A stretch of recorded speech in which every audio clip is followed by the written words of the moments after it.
Hello tout le monde, bienvenue dans le podcast Esprit Digicom, le podcast qui t'aide à construire ton écosystème digital idéal selon ton Human Design et ton atypisme.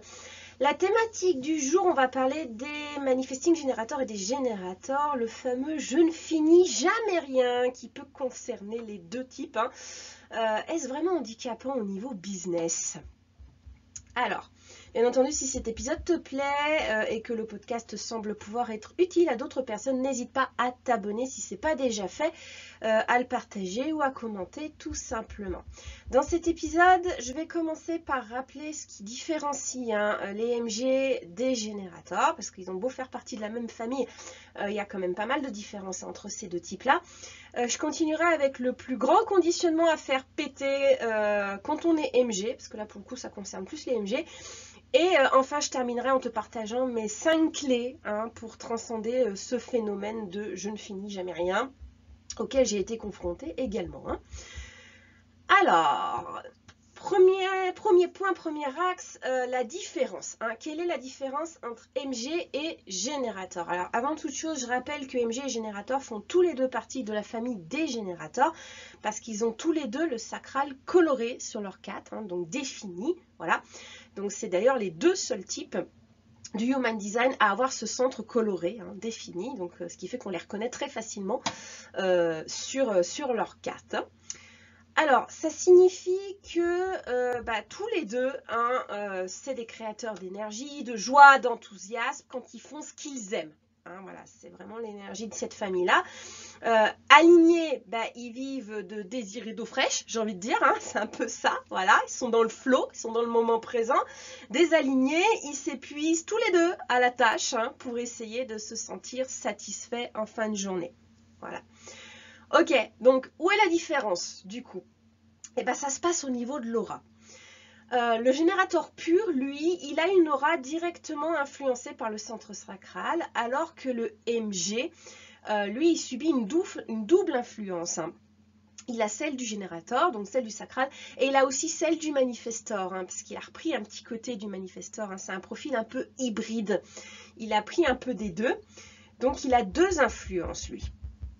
Donc dans son côté manifestant, on va dire, le MG, il peut se montrer instable dans ses passions, dans ses habitudes, dans ses goûts, etc. Il change souvent d'avis, il fait demi-tour, puis il revient. Enfin voilà, son parcours est plutôt irrégulier et c'est normal avec cette aura. Il n'y a rien qui cloche, je vous rassure les MG. Il n'y a rien qui cloche, c'est logique avec cette aura que ça se passe comme ça. Pourtant, vous pouvez vous laisser atteindre par les critiques sur votre fonctionnement, justement, si particulier, avec des choses du style c'est ni fait ni à faire, touche à tout, indécis, serait bien que tu prennes une décision un jour, tu vois, ce genre de réflexion en fait, qui peuvent vous déstabiliser, vous atteindre, alors qu'en réalité, il s'agit justement de votre force. Ce mode de fonctionnement, c'est aussi votre force. Alors, ceci dit, c'est un point, ce genre de critique, ce genre de réflexion, ça c'est un point dans lequel je me retrouve aussi, alors que pourtant je suis générateur pur, moi, de mon côté. Mais je suis doublée d'un HPI. Et HPI, voilà, pensée en arborescence, qui cogite très vite, qui peut vite s'éparpiller également, de mon côté. Je suis aussi très polyvalente. Donc ce genre de réflexion, j'y ai été confrontée aussi.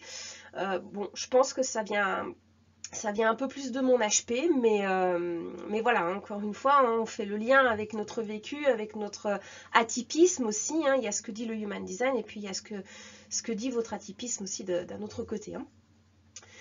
Alors, au niveau des MG, comme je l'ai dit, ils n'ont pas un parcours linéaire pour le coup, donc ils avancent un petit peu en zigzag. Ils aiment bien prendre des raccourcis, ils créent des raccourcis pour les autres aussi, ils touchent à plein de domaines différents qui ont parfois aucun lien entre eux, c'est normal aussi. Et ce qui est dingue, c'est qu'en fin de compte, ça paraît cohérent. Je sais pas trop comment ils font ça, les MG, mais c'est cohérent en fait. Ils zigzaguent partout, mais c'est cohérent. Donc, ils apprennent vite, généralement, ils apprennent vite. Du coup, ils peuvent développer pas mal de compétences dans plein de domaines différents, à la fois. Ils sont conçus comme ça. Souvent, ils sont reconnus pour développer des manières de procéder plus efficaces et plus rapides. C'est vraiment leur créneau EMG, parce que la vitesse, ça fait partie d'une de leurs valeurs fondamentales, comme le manifestor pur. Le manifestor pur, c'est ça aussi, la vitesse qui le caractérise. Le EMG aussi. Et sinon, il s'ennuie, en fait. Et il s'ennuie vite. Il s'ennuie très vite, le EMG. S'il n'y a pas cette vitesse dans sa vie, dans son parcours. Donc l'impatience, qui pour le coup touche aussi bien le générateur que l'EMG, là on est tous les deux confrontés à l'impatience, mais j'ai envie de dire le défi est encore plus grand chez l'EMG, de par son côté manifestor, qui accentue la vitesse, donc ça accentue l'impatience. Ça peut le pousser à commettre des erreurs, pourtant évitables, pourtant évitables, et ça va lui faire perdre du temps à long terme, parce qu'il va devoir revenir en arrière. Et ça, il n'aime pas le EMG, et pourtant ça fait partie aussi de son mode de fonctionnement. Il trouve les raccourcis, mais des fois il raccourcit un peu trop, et il est obligé de revenir en arrière. Alors, je rappelle que la clé pour éviter ce genre de situation, c'est de suivre ta stratégie et ton autorité. Donc, la stratégie du EMG, c'est répondre, informer, essayer. La stratégie du générateur pur, c'est répondre. Il n'y a pas le informer, essayer derrière. Ça, c'est pour les EMG. Et après, votre autorité, elle peut être de toute façon soit émotionnelle, soit sacrale. Avec le type d'énergie générateur, EMG, il n'y en a que 2 qui sont possibles. Ok, donc si je résume ce que nous dit le Human Design. Générateur, ça se concentre sur un domaine d'expertise. Généralement, c'est comme ça que ça fonctionne. MG, par contre, non. Lui, il crée des passerelles entre plusieurs domaines. Et il transfère les compétences qu'il a acquises d'un domaine vers un autre. Ce qui fait qu'il ne part jamais vraiment de zéro, le MG. Il a toujours un socle, quelque part. Et du coup, ça met en lumière aussi son principal talent, qui est de trouver des raccourcis. Voilà. Que le générateur pur, lui, c'est la maîtrise. C'est ça, son principal talent. Il maîtrise du coup son sujet, son expertise, parce qu'il se concentre sur un domaine. Il le maîtrise et il est magnétique là-dessus. Donc vous voyez, on n'a pas les mêmes talents non plus derrière. Autre chose aussi que nous dit le Human Design, quand tu es générateur pur et que tu ne suis pas ta stratégie, qui est de répondre, là, malheureusement, il va s'engager sans avoir l'énergie, en fait, pour le faire, puisque c'était un non, dans les tripes, c'était un non, et toi, tu y vas quand même. Sauf que tes tripes, elles t'avaient dit non, on n'a pas l'énergie pour ça. Voilà. Et du coup, toi, tu es engagé. Et je rappelle que le générateur pur n'a pas de bouton off. Donc, une fois qu'il est engagé, il ne peut pas s'arrêter comme ça. Le problème, c'est que tu t'es engagé et que tu n'as pas l'énergie. Donc, tu vas traîner des pieds. Tu vas tout faire, en fait, pour essayer de te désengager. Ce qui va faire qui va produire un peu cet effet de tu ne termines pas ou tu lâches. Ou tu abandonnes. Voilà. Donc, le phénomène du je finis jamais rien, c'est aussi quelque chose qui peut parler au générateur, mais là chez le générateur pur, ça va être par manque d'énergie, par manque de motivation, parce qu'au départ, il avait eu une réponse négative. Ses tripes lui avaient dit non, on n'a pas l'énergie pour ça, ça vibre pas. Voilà, et il n'a pas écouté. Et du coup, ça va engendrer chez lui de la frustration, qui est le thème du non-soi des générateurs, de la famille des générateurs. Voilà. Donc, quand générateur pur est confronté à ce phénomène de je termine pas ou j'abandonne, c'est parce qu'il n'a pas écouté son sacral. Là, clairement, c'est que c'est du non-soi. Il est complètement désaligné, il y a été, alors qu'en réalité, à l'intérieur, ça disait non, on n'y va pas. Voilà. Ce qui n'est pas le cas chez le EMG. Donc là, si je conclue un petit peu, voilà, c'est l'EMG et générateur, ils peuvent tous les deux être confrontés au phénomène de je finis jamais rien, ou j'abandonne, ça peut être ça aussi, mais pas pour les mêmes raisons. Le EMG, c'est ok, c'est sa vraie nature. Lui, il est multitâche, il est multidomaine, donc lui, qu'il n'aille pas forcément au bout, comme je dis, il crée des passerelles entre les domaines, c'est pas forcément son but d'aller au bout. Donc lui, c'est ok, c'est sa vraie nature. Alors que le générateur pur, non, lui, c'est du non-soi. C'est qu'il n'a pas écouté ses tripes, et il a engagé son énergie, puis comme il n'a pas de bouton off, il est coincé. Voilà, et il essaye de tout faire pour se désengager. Donc bien comprendre la différence entre les deux, on peut être tous les deux confrontés à ça, effectivement. Mais chez le EMG, c'est sa nature. Chez le générateur pur, c'est du non-soi. Donc, pour les générateurs purs, la clé, c'est suivre sa stratégie et son autorité. Il n'y a pas 50 solutions. C'est que quand tes tripes, elles te disent non, il faut les écouter, quoi. Voilà, faut pas passer outre. Là, il n'y a pas 50 solutions. Il n'y a pas 50 solutions. Elle est très simple. C'est facile à dire comme ça. Mais on met toujours un peu de temps à se réaligner avec ça. Donc, voilà, écoute sa stratégie et son autorité. Ok, Ok, donc ça c'est ce que le Human Design nous dit. Hein, mais après, bon, chaque être humain est unique, hein, chaque être humain est différent. Et si je prends par exemple mon cas à moi, moi je suis générateur pur, ok. Pourtant, je me reconnais dans deux aspects hein, du MG. Celui du parcours non linéaire, parce que moi c'est le cas aussi, et celui de l'interconnexion hein, entre plusieurs domaines. Bon, à la différence que de mon côté, moi aujourd'hui maintenant, il y a clairement un lien hein, entre ces domaines, hein, alors que c'est pas forcément le cas chez les MG, hein, des fois il y a des domaines qui sont vraiment pas liés. Moi je trouve un lien en fait entre tous les domaines que j'interconnecte, il y a un fil rouge. Je pense que là pour le coup ça me vient de mon HP, hein, ça vient plus de mon côté HPI. Voilà, parce qu'avec une pensée en arborescence, hein, on a ce fonctionnement d'interconnecter beaucoup de données entre elles. Hein, on fonctionne en interconnexion en fait, un peu à la manière d'un MG. Donc en fait, effectivement, un MG qui est doublé d'un haut potentiel avec une pensée en arborescence, bah lui, ça accentue hein, encore plus le process. Hein. Voilà, mais ça fait du coup que je les comprends bien sur ces aspects-là, hein, parce que j'ai un peu ce fonctionnement-là, moi, du côté de mon HPI, alors que je suis générateur pur. Bon, d'ailleurs, je vis avec un MG, hein. Mon homme est MG. Hein. Je pense que c'est pas un hasard non plus, ça. Ok. Alors, maintenant que j'ai établi un petit peu voilà, les différences entre les deux, je vais parler un petit peu plus du MG ici, parce que voilà, pour se déconditionner, le générateur, je vous l'ai dit, il suffit de suivre sa stratégie. Et quand vos tripes, elles disent non, on suit. Donc finalement, c'est un peu plus facile pour eux, enfin, plus facile entre guillemets, hein. MG, c'est pas tout à fait ça. Il y a un grand conditionnement aussi à faire péter chez les MG. Et il ne se situe pas là où on pourrait le croire, en fait. En fait, le plus grand conditionnement du MG, bah, il vient du mode d'avancement du générateur pur, justement. Hein, c'est calé sur le générateur pur.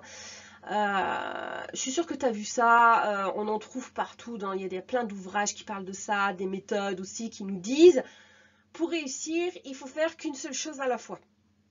Hein, autrement dit, pour réussir, tu dois te limiter à une ligne droite sur laquelle tout est prévisible et ta progression doit être linéaire. Alors, je ne sais pas qui c'est qui a lancé la mode là-dessus, mais c'est quelque chose de très répandu, hein, c'est quelque chose qu'on voit beaucoup, qu'on voit apparaître souvent, que moi, même plusieurs coachs m'ont dit. Hein, moi, j'ai deux de mes coachs qui me disaient ça, une surtout. Et là-dessus, j'émets un gros warning à ce niveau-là. Parce que ça ne convient pas à tout le monde, tout simplement. Déjà, un premier warning, en ce qui concerne le générateur pur, sa progression, elle ne ressemble pas à une diagonale qui monte en ligne droite comme ça. Hein, parce que c'est un peu l'image qu'on s'en fait quand on dit ta progression doit être linéaire. On imagine tous un peu dans l'inconscient collectif, on imagine voilà, la diagonale qui monte en ligne droite. Bah, honnêtement, je crois qu'il ne doit pas y avoir un seul type en Human Design pour qui ça correspond en fait. Hein. Je ne sais pas d'où elle sort cette image, mais c'est une image qui est très ancrée, qu'on entend beaucoup hein, dans la société. Mais voilà, en ce qui concerne la famille des générateurs, non, ça ne peut pas ressembler à ça. Dans la famille des générateurs, c'est un escalier. C'est pas une diagonale qui monte comme ça, qui fait que de monter, c'est un escalier. Avec des faces plateaux. Hein. Il va y avoir ça monte, hop, un plateau, ça monte, un plateau. Donc ça forme vraiment un escalier. Hein. Là, pour le coup, l'image est très parlante. Voilà, dans ces phases plateaux, ça va se ralentir en fait. Hein. Le rythme va se ralentir. C'est des phases pendant lesquelles il ne se passe pas grand-chose. Hein. Voilà, souvent, c'est des phases de réflexion, d'introspection, où on se repose, où il y a souvent un choix à faire. Et le choix cornu à faire à ce moment-là, c'est est-ce que je dois persévérer voilà, pour atteindre un nouveau palier de compétences, ou est-ce que je suis partie sur une mauvaise voie et il faut que je change. Voilà, ça c'est souvent les grandes questions qu'on se pose hein, dans ces phases-là. Voilà, et là que ça soit générateur ou MG, on est tous les deux confrontés à ce phénomène de plateau. Hein. Chez les MG aussi, il y a des plateaux, hein, parce qu'ils font partie de la famille des générateurs, et ils fonctionnent du coup comme le générateur pur à ce niveau-là, il y a des plateaux. Donc ça soit l'un ou l'autre, il n'y aura pas de progression linéaire. Ça c'est l'escalier monte, certes, mais c'est pas une grande ligne droite qui monte. Ça non, c'est un escalier. Donc ça c'est la première chose. Deuxième chose, c'est au niveau de la prévisibilité. Ça, c'est vraiment un grand point sur lequel j'ai mis un gros warning aussi concernant la famille des générateurs. Pas de prévisibilité pour la famille des générateurs. Hein. Le sacral, voilà, qui est actif chez nous et ce qui fait qu'on fait partie de cette famille-là, il fonctionne au présent. Il ne connaît pas le futur. Voilà, il ne connaît pas le futur. Donc, plus tu cherches à prévoir, plus tu cherches à planifier le futur, plus tu es désaligné avec ton sacral, en fait. Il fonctionne au présent. Il connaît que le présent. C'est tout. Il ne connaît pas le futur. Donc, un générateur, un MG aligné, c'est quelqu'un qui vit dans le moment présent. Voilà, hein, la chose la plus difficile à faire dans notre société actuellement, qui planifie tout pour nous dès notre naissance. Hein. Voilà, on est dans l'ère de la planification encore, mais même si on t'en a peut-être entendu parler en astrologie, on va passer dans l'ère du Verseau. Voilà, qui est une ère justement plus de self-leadership, on va dire, voilà, plus dans la connaissance de soi. On va lâcher un petit peu la planification. C'est pas plus mal. Voilà, hein, à un moment donné, trop de planification tue la planification. Donc voilà, et souvent c'est un gros point de désalignement, hein, que ce soit chez le MG comme chez le générateur. Parce que on baigne dedans depuis notre enfance. En fait, on nous apprend à planifier depuis notre enfance et ça va tout simplement à l'encontre de l'énergie du sacral qui, elle, ne connaît pas le futur. Elle connaît que le présent. Et enfin, troisième point aussi où j'ai mis un gros warning par rapport à ces idées-là, c'est que non seulement ça va entraver les MG dans leur vraie nature, hein, puisque eux, par essence, ils sont multitâches. Et ils sont multi-domaines, donc non, faire qu'une seule chose à la fois, ils sont pas vraiment conçus pour ça, les MG, hein. Et c'est normal, en fait, pour eux d'avancer de la sorte, hein. Encore une fois, il n'y a rien qui cloche. Donc voilà, déjà, ça va entraver les MG, mais après, si je me réfère, moi, un peu à mon parcours et à mon exemple, moi, ces idées-là, elles m'ont aussi beaucoup entravée, parce que, alors c'est plus mon côté HPI, pour le coup, mais... Voilà, avec une pensée en arborescence, moi j'ai besoin d'interconnecter plein de domaines entre eux. Justement, je fonctionne comme ça. Hein, la pensée en arborescence fonctionne comme ça. Donc on interconnecte plein de domaines, plein de données entre elles et ça nous stimule intellectuellement. C'est comme ça qu'on fonctionne. Du coup, ça va aussi un peu, ça va à l'encontre en fait de cette idée que tu fais qu'une seule chose et puis qu'il faut faire qu'une seule chose en fait. Parce que, mais moi j'arrive pas. Avec un mode de pensée comme ça, j'arrive pas à faire qu'une seule chose, c'est pas possible. Il y a forcément un moment où je pars ailleurs, quoi. Et c'est normal, c'est mon mode de fonctionnement également. Donc voilà, moi si je regarde mon parcours, il est tout sauf linéaire, hein, pour le coup. Hein. C'est plus un gros puzzle, hein, un puzzle géant où il manque encore certaines pièces. Hein. Voilà, j'ai encore pas tout trouvé. J'avance là-dessus. Hein, mais voilà, hein, c'est plus comme ça. Si je te fais le résumé, je suis sûre qu'il y a d'autres générateurs un peu comme moi qui vont se reconnaître et des MG qui vont se reconnaître, mais voilà, si je te fais un peu le résumé, alors j'ai fait un bac compta gestion, puis après j'ai bifurqué dans l'informatique de gestion, option développeur application, donc j'ai fait du code, rien à voir avec la compta hein, au départ.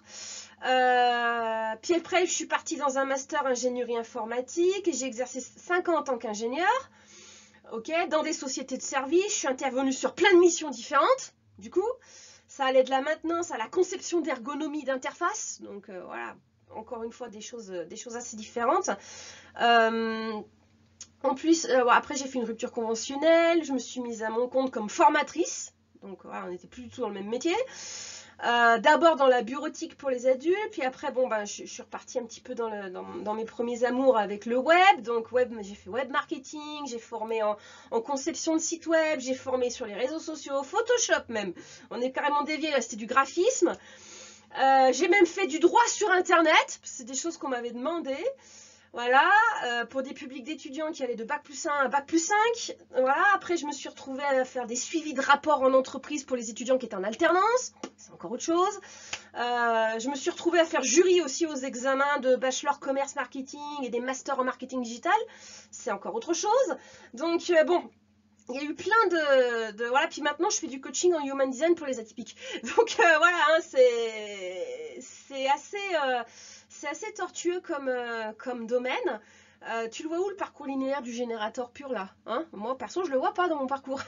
Voilà. Alors après je dis pas que j'ai été alignée, hein. Je dis pas que j'étais alignée avec mon énergie, hein. Certainement pas. Hein. Voilà, j'ai pas été alignée tout le long, mais c'est vrai que j'ai pris. Enfin voilà, si je regarde mon parcours, ça ressemble plus à celui d'un MG.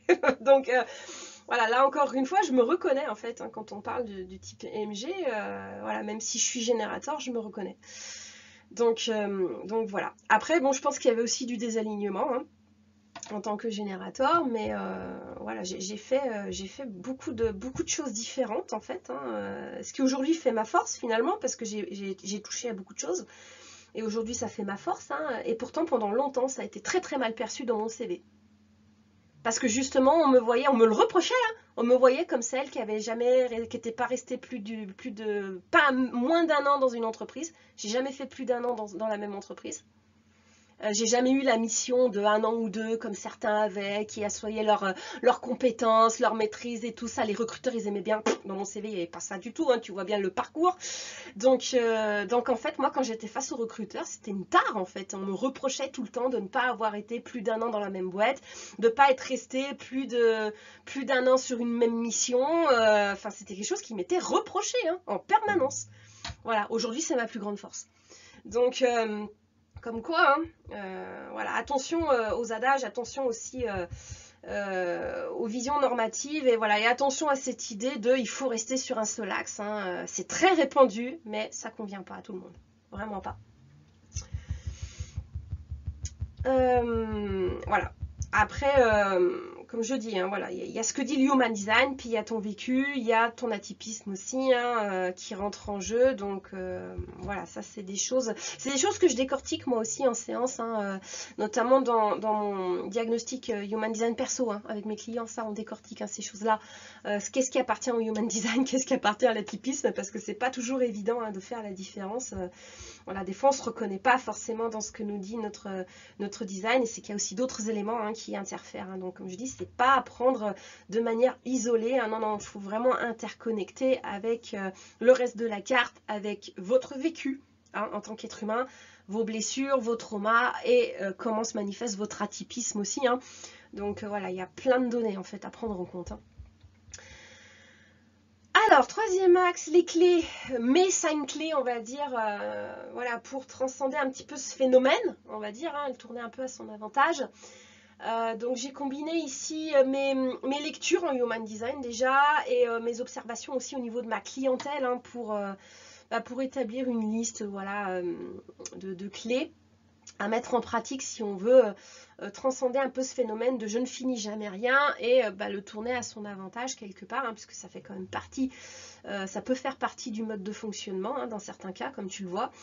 Donc voilà, comment le tourner un petit peu à son avantage, comment avancer avec ça. Alors, clé numéro 1, déjà, est-ce que tu as déterminé ton fil rouge, hein, ou ton fil conducteur? Voilà, si tu veux réussir à aller au bout des choses, t'as pas forcément besoin de te concentrer sur une seule chose. Tu as surtout besoin d'avoir toutes les pièces de ton puzzle, donc tous tes atouts. Et si tu es multitâche, multipotentiel, multidomaine, tes atouts ils se situent dans plusieurs choses. Par contre, tu as besoin d'un axe. Hein, appelle-le axe, objectif, intention, fil rouge, fil conducteur, bref, appelle-le comme tu veux. Moi, j'ai tendance à l'appeler mon fil rouge. Mais voilà, il te faut un fil rouge, hein. Moi, c'est comme ça que j'ai contré un petit peu ma pensée en arborescence, qui faisait que je m'éparpillais beaucoup et que je pouvais ne pas finir les choses. Moi, mon fil rouge, c'est le Human Design pour les atypiques. Voilà, ça, c'est le fil rouge. Après, dans le fil rouge, je fais plein de choses. Hein. Ma pensée en arborescence, elle m'entraîne dans plein de trucs différents. Je me retrouve à explorer l'astrologie, je me retrouve à explorer la mythologie. En plus, j'adore la mythologie. Je me retrouve à explorer le taoïsme, qui est en lien avec le Yiking. Oui, mais le Yiking, il est en lien avec le Human Design. Donc voilà, je peux m'éparpiller sur plein de trucs. Des fois, je m'éparpille sur le spirituel. Des fois, je reviens sur des choses beaucoup plus rationnelles, comme la psychologie, ou la libération émotionnelle, ou les symptômes psycho-émotionnels. Des fois, je pars dans la science, sur les neurosciences. On peut mettre en connexion beaucoup de choses, en fait, avec mon fil rouge. Et c'est ça qui me plaît, c'est comme ça que je suis, c'est comme ça que je travaille. Voilà. C'est vrai que quand j'ai des hauts potentiels, et spécialement des MG, c'est aussi ce que je leur conseille la plupart du temps. Trouve ton fil rouge. Alors, c'est pas toujours évident, hein, trouver son fil rouge. Ça, je l'entends bien. Moi, j'ai mis un petit moment à trouver le mien, hein, mais bon, pour moi, voilà, ça a été la seule façon d'atteindre finalement la maîtrise, hein, quelque part, puisque la famille des générateurs, il y a cette idée de maîtriser aussi son domaine, hein. qui amène voilà, la reconnaissance hein, et la contribution voilà, pour laquelle on est un petit peu destiné, j'ai envie de dire, sauf que voilà, la maîtrise d'un domaine, ça ne va pas du tout se passer de la même manière pour un générateur que pour un MG. Donc, c'est ok, hein, tu peux maîtriser un domaine et tu peux avoir une maîtrise qui concerne le regroupement de plusieurs domaines, hein, ça marche aussi. Donc voilà, hein. Par exemple, moi j'avais une cliente, on travaillait justement sur l'instauration d'un parcours client, parce que voilà, elle avait plein d'offres, effectivement, une MG, hein, une MG 2.4, elle avait plein d'offres, mais voilà, elle n'arrivait pas à les regrouper, à faire quelque chose, elle voulait faire un parcours, un package en fait, mais elle n'arrivait pas à les regrouper, et surtout elle voulait instaurer un suivi, hein, parce qu'en fait elle avait plein d'offres, mais c'était... Voilà, c'était un petit peu du one-shot en fait, hein. Elle n'arrivait pas à instaurer un suivi, à faire comprendre à ses clients que un parcours c'est bien, avoir plusieurs séances c'est bien, avoir un suivi c'est bien. Voilà. Et surtout avec son suivi, en plus, elle pouvait proposer plein de formats hein, MG. Donc oui, elle avait vraiment plein de formats à proposer et ça pouvait être très avantageux pour son client. Mais là-dessus, elle n'était pas du tout organisée. Et en fait, ce qui lui manquait surtout, et c'est la première chose sur laquelle on avait travaillé, hein, c'est pour ça qu'elle se sentait un peu perdue, c'est qu'elle n'avait pas trouvé son fil rouge. Entre toutes ces offres, voilà, il y avait des choses vraiment différentes. Et elle peut partir en plus sur plein de trucs différents. Et ok, c'est normal, elle est MG, c'est normal, hein, il n'y a pas de souci là-dessus. Mais il faut trouver le fil rouge. Il va falloir trouver le fil rouge qui va lui permettre d'intégrer tout ça et d'en faire quelque chose. Donc voilà, les premières séances, on a vraiment travaillé sur son fil rouge. Et par exemple, elle, son fil rouge, c'était agir en accord avec soi. Voilà, tout ce qu'elle faisait, ça revenait toujours sur cet axe d'agir en accord avec soi. Voilà, ça c'est un autre exemple de fil rouge par exemple. Hein, voilà. Donc voilà, si jamais toi aussi tu éprouves des difficultés voilà, à trouver ton fil rouge, hein, sache que c'est des choses hein, voilà, sur lesquelles on travaille hein, dans mes parcours. Dans mes parcours pour les entrepreneuses atypiques. Hein, voilà, on cherche à trouver ce fil rouge. Hein. Clé numéro 2. Clé numéro 2, est-ce que tu as déterminé clairement quelle était ta mission pro? Voilà, là aussi, des fois, souvent, c'est flou à ce niveau-là. Et si c'est flou à ce niveau-là, ça fait que tu vas peut-être commencer plein de trucs et pas les finir. Voilà, mais là, c'est plus par manque de clarté, en fait.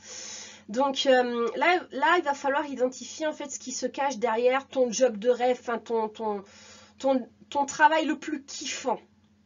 Voilà, donc déjà, je t'invite à faire ce travail. C'est quoi ton travail le plus kiffant? Qu'est-ce que tu adores faire et qu'est-ce qui se cache derrière en fait hein, pour y placer toute ton énergie. Hein.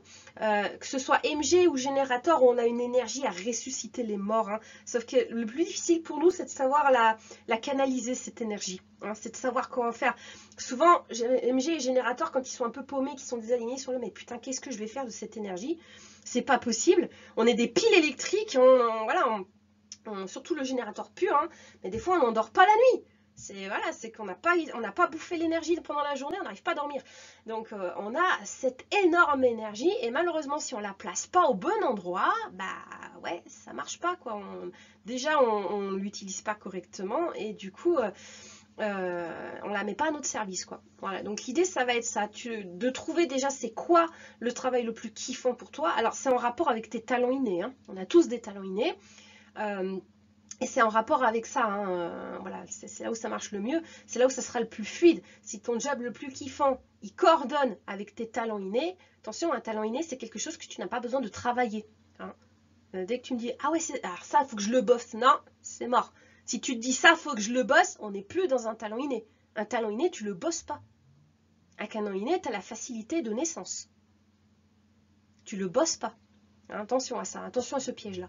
Donc voilà. Moi, par exemple, avec le Human Design, dans les diagnostics, je commence toujours par des diagnostics. Hein, voilà. Dans les diagnostics, on met en avant, hein, je peux mettre en lumière les talents innés. Alors bien sûr, il faut faire le lien avec le vécu. Hein, mais voilà, hein, je le mets en avant ça. Quels sont les talents innés? Voilà. Donc... et le fait de faire coordonner ça, hein, le job le plus kiffant et les talents innés, bah, ça va te permettre de structurer voilà, ton offre par rapport à tes talents innés.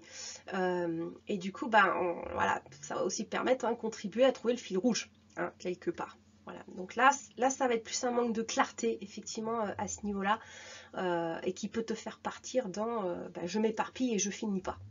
Voilà.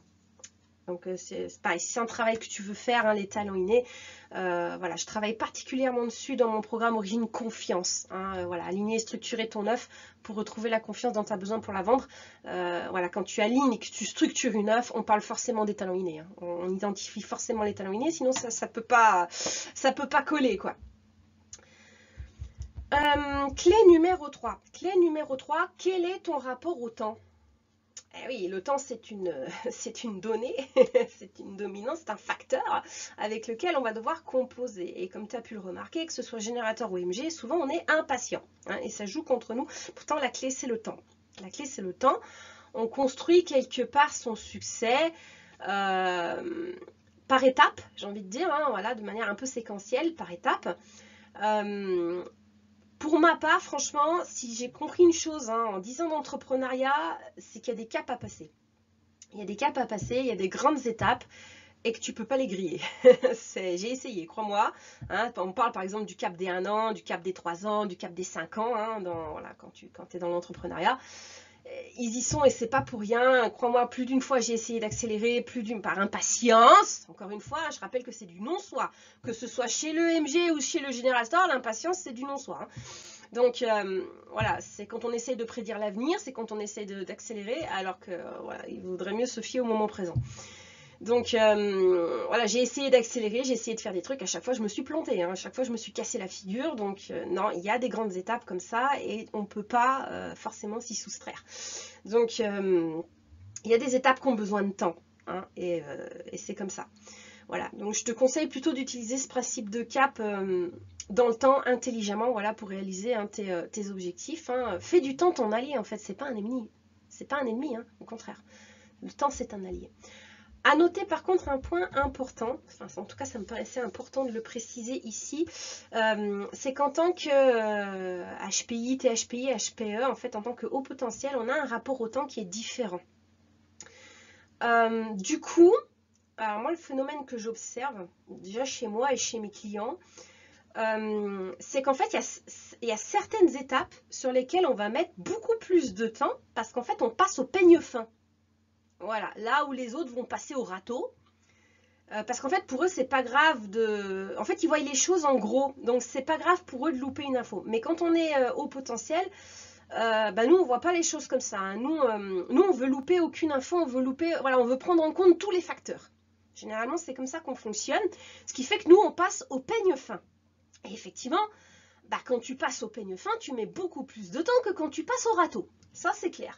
Donc, il y a souvent un démarrage qui peut prendre un peu plus de temps. Et c'est normal. Alors, voilà, moi, j'ai plusieurs clients qui ne comprenaient pas leur double vitesse comme ça. Comment, par moment, ils pouvaient être méga lents et pourquoi, pendant un moment, ils pouvaient être vachement plus rapides. Ça s'explique par l'histoire du peigne fin, justement. Donc, à ce moment-là, tu peux être plus lent. Tu peux peut-être avoir l'impression d'être plus lent ou peut-être pas. Hein, ça dépend comment tu le ressens. Et ensuite, tu as une deuxième étape, voilà, tu as passé au peigne fin, c'est bon, tu as fait les corrélations, tu as fait les interconnexions entre tous les facteurs. Et là, tu vas faire un bond en avant spectaculaire. Voilà, tu t'enfiles des bonnes de 7 lieux, hein, tu mets le mode turbo, et là, c'est bon, c'est clair, hop, là, j'avance. Et là, tu vas faire un énorme bond en avant, tu as enclenché le mode turbo. Et là, par contre, tu vas plus vite que la moyenne, enfin que les autres, hein, tu peux aller plus vite que les autres à ce moment-là. Voilà. Alors, à noter, comme je t'ai dit, que toi, tu n'as pas forcément l'impression d'aller doucement dans l'étape 1 et d'aller super vite dans l'étape 2, en fait. C'est pas forcément... voilà, quand tu travailles dans ton côté, en fait, nous, on est absorbé par ce qu'on fait et on n'a pas forcément cette notion de vitesse à ce moment-là. Généralement, on va l'avoir quand on va se comparer aux autres. Voilà. Mais nous, tout seul, quand on est en train de faire notre truc... La notion d'aller vite ou d'aller plus lent, c'est un peu abstrait pour nous. Hein, on n'a pas forcément cette impression. Hein, voilà. Tout comme tu ne vois pas forcément le temps défiler non plus. Hein, tu es absorbé dans ton truc, donc tu ne vois pas forcément le temps défiler de la même manière voilà, que quelqu'un qui suit des étapes petit A, petit B. Puis pour l'étape A, il faut mettre 30 minutes, puis pour l'étape B. Voilà, non, là, il n'y a pas forcément de notion de temps. Il faut mettre tant de temps pour faire ça. Non, enfin... tu as une vision globale et tu avances, tu es absorbé par ton truc. Donc voilà, tu n'as pas forcément l'impression de vitesse ou de lenteur et tu n'as pas forcément la même notion du temps qui défile quand tu es absorbé dans ton truc comme ça. Généralement, voilà, c'est quand tu te compares aux autres que tu vas t'apercevoir que tu es en décalage. Voilà. Que sur les étapes, tu vas super doucement alors que les autres vont plus vite. Et tu vas dire, tiens, c'est bizarre, je suis pas normale, comment ça se fait que moi je vais doucement? Mais oui, mais ils réfléchissent pas comme toi. Voilà, donc ça marche pas. Puis après, pendant un moment, tu vas aller vachement plus vite et eux, ils avancent pas. Bah, comment ça se fait que je les perds? Comment ça se fait qu'ils suivent pas? Voilà, et à chaque fois, tu te dis, putain, c'est pas possible, je suis tout le temps à côté de la plaque en fait. Ben oui, mais t'as pas le même mode de fonctionnement. Donc oui, t'es à côté, effectivement, mais c'est pas. Il n'y a rien de grave en fait. C'est ton mode de fonctionnement, c'est tout. Voilà. Voilà. Et par contre, le truc, c'est que voilà, ce mode de fonctionnement-là, lenteur plus mode turbo, hein, qu'on peut alterner, sont les phases dans lesquelles on se trouve, bah, ça reste un mystère en fait pour le monde normatif, hein, pour le monde séquentiel, ça reste un mystère, puisque eux, ils ne fonctionnent pas comme ça. Voilà. Du coup, ben voilà, quand tu te retrouves confronté aux autres, par exemple quand tu travailles en équipe, hein, moi je travaille toute seule. Donc ça va, je peux avancer comme j'ai envie, en fait, selon mon mode, c'est pas un souci. Mais c'est vrai que quand tu travailles en équipe et que tu te retrouves dans une équipe voilà, où il y a une majorité normative, là ça peut être plus compliqué à gérer parce que bah, tu peux récolter pas mal de réactions face à ça, hein, dans la mesure où ça reste un mystère pour eux. Voilà, et toutes les réactions vont pas forcément être agréables hein, à recevoir. Hein. Donc voilà, bon ça c'est un fait, hein, effectivement. Alors moi, pour ma part, j'ai appris à travailler seule dans mon coin, hein, et d'ailleurs j'ai fait en sorte, parce que j'ai compris que c'était le modèle qui me convenait le mieux, hein, finalement. Je ne suis pas la seule, hein, je le vois hein, dans ma clientèle, généralement les deux statuts qui reviennent, s'ils sont dans le salariat, souvent ils sont en télétravail, voilà, full télétravail. Souvent ils sont complètement en télétravail, 100%, ce qui leur laisse une totale autonomie pour s'organiser, donc quelque part ils travaillent seuls chez eux, et ça leur convient bien, parce que ça convient bien, voilà... à ce mode de pensée-là. Ou alors ils sont entrepreneurs. Hein. Moi, c'est les deux cas que j'ai le plus, on va dire, au niveau, voilà, au niveau des statuts qui correspondent en fait à ce mode de fonctionnement. Alors après, ça ne veut pas dire que tu ne peux pas t'épanouir en entreprise, hein, mais voilà, moi, là, je te fais part de ce que je constate, voilà, de ce que j'observe dans ma clientèle, c'est les deux qui reviennent le plus. Voilà. Donc moi pour mon coup voilà, à l'extérieur on ne sait pas trop comment j'opère, je reste vague sur mes objectifs, je diffuse mes résultats une fois que je suis arrivée au bout. Voilà. Et vu que en plus la société a tendance à s'attacher qu'aux résultats, bah, ça passe comme une lettre à la poste en fait. Hein. Voilà. Si tu restes un peu nébuleuse, un peu mystérieuse sur ta façon de faire, puis que tu parles qu'au moment où tu as les résultats, vu que de toute façon la plupart des gens vont s'attacher qu'aux résultats, très peu vont te demander comment tu as fait. Donc souvent ça passe un peu comme une lettre à la poste. Voilà. Pas trop de transparence en fait. Hein. Clé numéro 4. Clé numéro 4, est-ce que tu es réfractaire au changement? Hein, est-ce que tu es réfractaire au changement? Contrairement à ce qu'on pense, et peut-être à ce que tu as vécu, le changement, c'est pas un gros mot. Hein. Tout dépend en fait de comment tu le vois. Hein. Et voilà, tu as ceux qui le voient positivement et ceux qui le voient négativement. Hein. C'est comme ceux qui voient le verre à moitié vide et les autres à moitié plein. C'est le même phénomène avec le changement. Il y a ces deux cas-là aussi. Hein, mais par exemple, le changement, ça peut ne pas concerner ton métier, mais concerner la manière dont tu le fais. Hein, ça peut aussi concerner l'endroit où tu exerces, ça peut aussi concerner peut-être uniquement la gestion de ton agenda. Donc voilà, le changement, c'est pas forcément un gros mot. Moi, de ce que j'ai pu vivre et observer, souvent c'est les petits changements en fait qui sont les plus impactants. Et parfois on s'en fait une montagne, ça par contre je l'ai vu aussi, je l'observe, on s'en fait une montagne alors qu'il n'y a souvent pas autant qu'on imagine en fait en changement. Souvent il y a quelques réajustements à faire, hein, c'est pas forcément un gros truc, mais je sais pas pourquoi on s'imagine tout le temps enfin moi j'ai souvent ce cas là en fait où ça fait peur en fait, c'est énorme. Non, pas forcément, hein.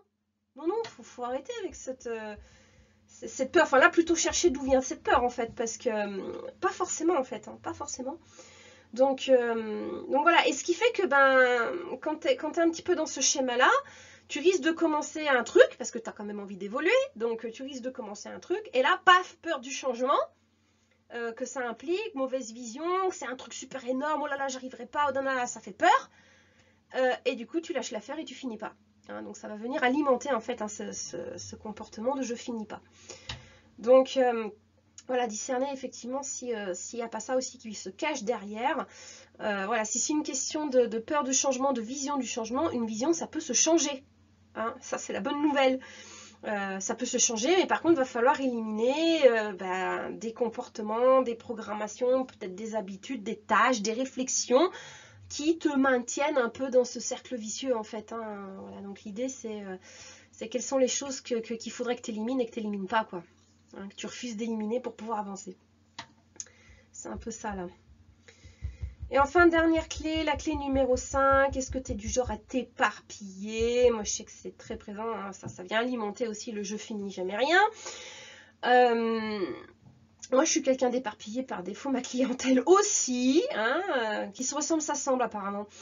Donc là, c'est un peu le cas. Et là, par contre, c'est plus un problème de placement d'énergie. Voilà, si tu ne sais pas où placer ton énorme énergie, bah forcément, tu vas t'éparpiller et la délapider.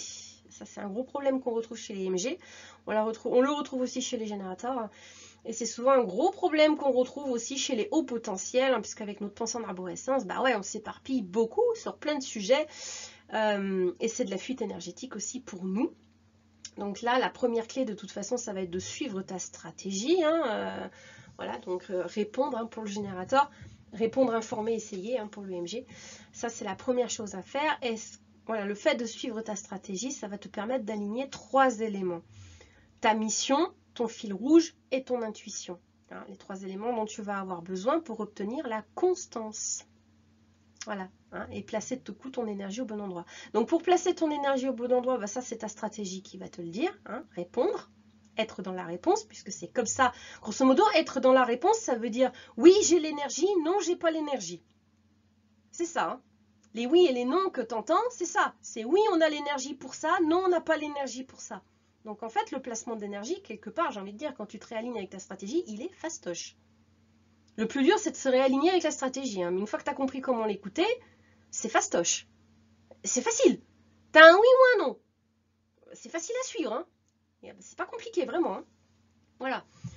Et le fait d'avoir le oui ou le non, bah là, après, ça va te permettre de t'aligner avec les 3 éléments, hein, pour obtenir cette constance, en fait, hein, qui finalement fait partie de notre aura, hein, la famille des générateurs. Elle a cette endurance, cette constance qui nous est enviée, hein, que les 3 autres types n'ont pas et rêvent d'avoir. Voilà, donc l'idée pour nous, c'est de l'incarner. Hein, ça fonctionne, on libère notre magnétisme, en fait, quand on incarne cette endurance et cette constance. Voilà.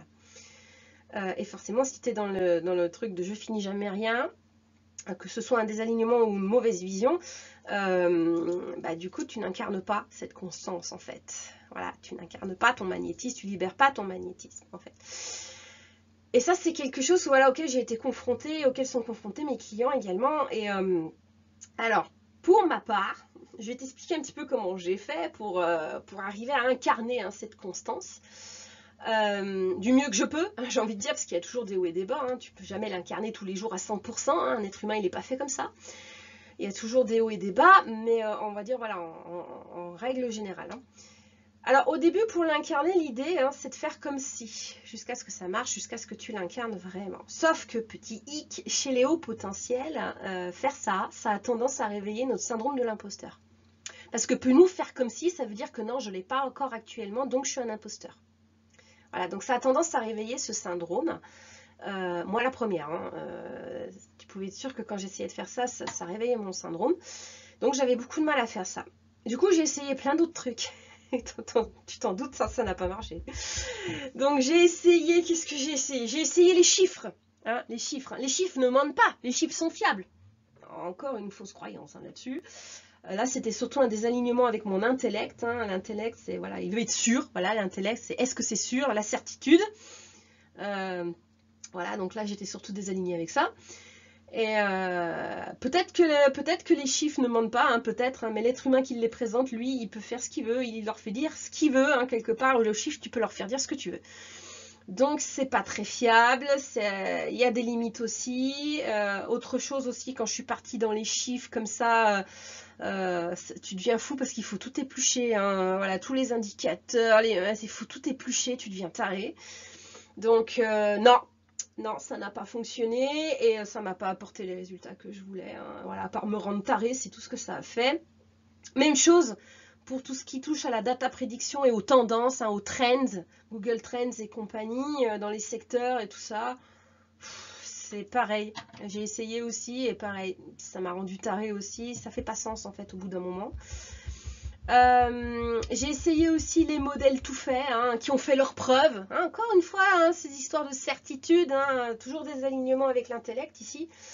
Donc le problème des modèles tout faits qui ont fait leurs preuves, c'est que la plupart du temps ils sont conçus pour les normaux pensants. Bon bah du coup avec moi ça fonctionnait pas, hein, parce que c'était souvent en contradiction avec ma vision du monde qui est différente, hein, en tant qu'HPI, et j'ai perdu de l'argent en plus là-dessus, hein, voilà, parce que ça correspondait pas à ma vision et du coup j'arrivais pas à l'appliquer, j'abandonnais, hein, la plupart du temps, voilà, finis pas, hein, tu finis pas, t'abandonnes. Donc voilà, et finalement bon, j'ai fait plusieurs coachings et voilà, et c'est vrai que les 2 dernières coachs que j'ai eues, et celle encore que j'ai là actuellement, elle le prône aussi, hein, fais comme si jusqu'à ce que tu l'obtiennes. Donc j'ai dit bon, j'ai essayé plein de choses, ça n'a pas fonctionné. Donc j'ai dit bon, ben, on va essayer d'approprier celle-là en fait. Et finalement, ben voilà, moi là pour le coup, c'est la seule chose qui a fonctionné quand j'ai relancé mon business de coaching en Human Design pour les atypiques après un dépôt de bilan et un burn-out au passage, hein. Ça c'était il y a 2 ans. Donc voilà, hein, finalement c'est comme ça que j'ai fait. J'ai fait comme si jusqu'à ce que ma première offre décolle, et elle a fini par décoller. Voilà. Et ça a pris quelques mois, hein, ça c'est sûr, hein, le temps, hein, encore lui, voilà. Mais ouais, j'ai fait comme si jusqu'à ce que ça arrive et c'est arrivé.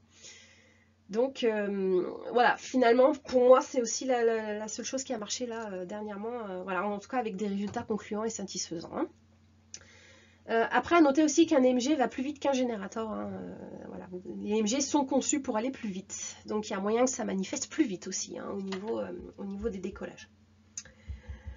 Alors après je te cache pas, hein, il y a des jours où j'y arrivais mieux que d'autres, hein, ça c'est normal, tu vas avoir des hauts et des bas, hein, ça c'est normal. Donc les jours là où j'étais dans le creux de la vague, hein, j'ai envie de dire, bon bah j'évitais de faire des actions de marketing et de communication parce que pas la bonne énergie, pas la bonne vision, pas la bonne énergie, donc du coup tu vas envoyer du rouge, ça marche pas.